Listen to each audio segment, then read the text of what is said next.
Hi everyone, this is just going to be a quick rundown of our project for coastal processes.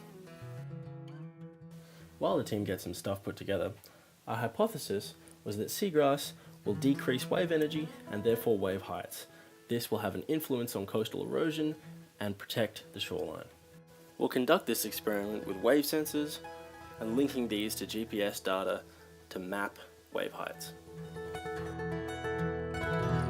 This is one of the wave sensors that we used. It measures the weight of the water above it twice every second, or 2 Hertz, and that gives us a profile as waves run over the sensor.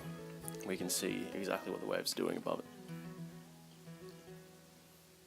And now we're going to just have one quick team meeting and then head down to Albany.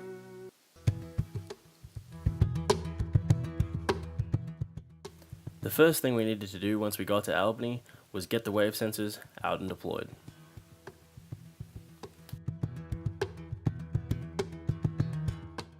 Just quickly, before we deploy some wave sensors, here's a little demonstration. So on the x-axis we have distance from shore, with my right hand being the shoreline, and we have an imaginary beach profile, exactly smooth, and we have wave height on our y-axis. Now this red line represents wave height, so as you get closer to shore and shallower, you get a build-in wave height. You can see that at the beach, and you can see the big drop-off in energy is where the waves break.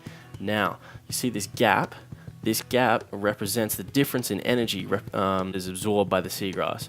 So that energy dissipation is what we're measuring in this experiment. And here you see us dropping our first wave sensors.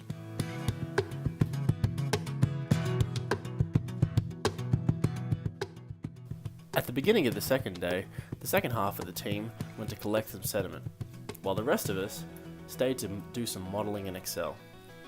These models give us a means of comparison for our real-world recorded data.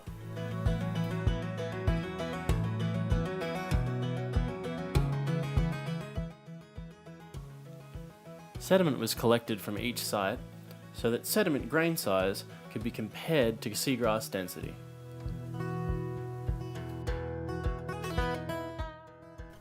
We expected to find finer sand grains in patches of dense seagrass, as the seagrass dissipates wave energy and makes it harder for these grains to be washed away. This supports our greater hypothesis.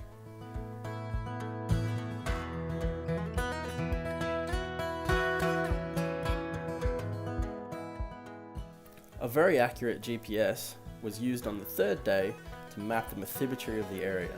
The bathymetry of the area is important as it allows us to map the beach profile and, as such, how we expect waves to break as they move closer to shore.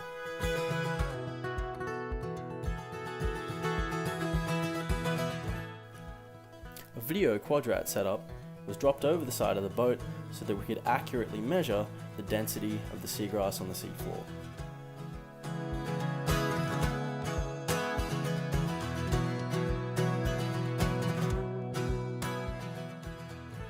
The wave sensors were then retrieved and the data downloaded onto a laptop so that we could see exactly what we had recorded.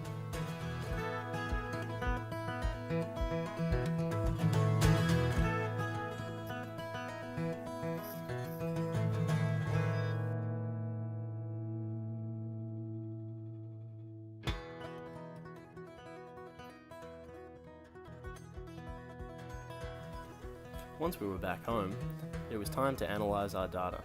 We used programs like Python, MATLAB, and a little bit of Excel to make sense of what we recorded in the field. We used these programs to generate the average difference from our predicted wave height to our recorded wave height, and then plot this over the transect.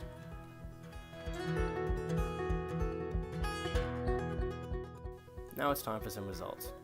In the top figure, you can see the line with the predicted wave height and the dots with our measured wave height. This supports our hypothesis of a gap between our predicted energy and our recorded energy. This shows an area with no seagrass where our predicted energy is very close to our recorded energy. All in all, this trip was a great learning experience and an opportunity for us to prove that hard structures aren't the only way to protect the coast.